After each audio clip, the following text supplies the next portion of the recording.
मुंबईमध्ये अन्न सुरक्षा नियमांचं उल्लंघन करणाऱ्या हॉटेल्सवर एफडीएचे आयुक्त तुकाराम मुंढे यांच्या आदेशानुसार धडक कारवाई करण्यात आली।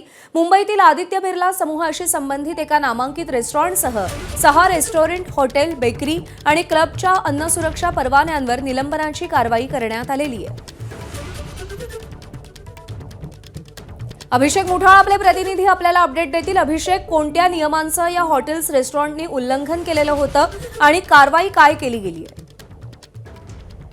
मागील काही दिवसांपासून आपल्याला एफडीए कडनं ही कारवाई होताना पाहायला मिळते आहे। अन्न सुरक्षा नियमांचे गंभीर उल्लंघन केल्याप्रकरणी त्या आस्थापनांविरोधात ही एफडीएची कारवाई म्हणावी लागणार आहे। 27 जून रोजी फ्लिंट अँड वॉर्सो हे जे रेस्टॉरंट आहे, जे नरीमन पॉइंट आहे, तर तपासणी दरम्यान अन्न पदार्थांच्या चुकीच्या ब्रँडिंगचे प्रकार हे आढळून आल्याचं आपल्याला दिसत आहे आणि त्यामुळे एफडीए कडनं ही कारवाई करण्यात आलेली आहे। सोबतच बोरीवली इथलं एमके बेकरीचे नूतनीकरणाचं जे काम सुरू होते तिथं देखील अन्न उत्पादन सुरू असल्याचं देखील आढळलं आणि तिथं देखील अस्वच्छता आढळल्यानं कारवाई ही करण्यात आलेली आहे। भांडूपमधील हॉटेल श्रीकृष्ण असेल, इथं रेफ्रिजरेटरची स्थिती निकृष्ट दर्जाची होती, स्वच्छतेच्या त्रुटी होत्या।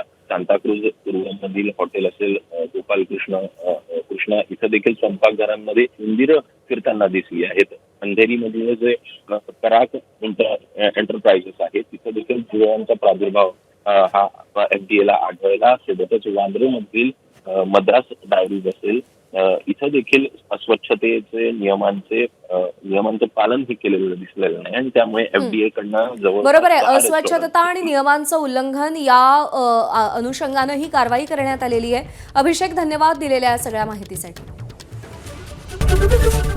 एबीपी माझा, उघडा डोळे बघा नीट।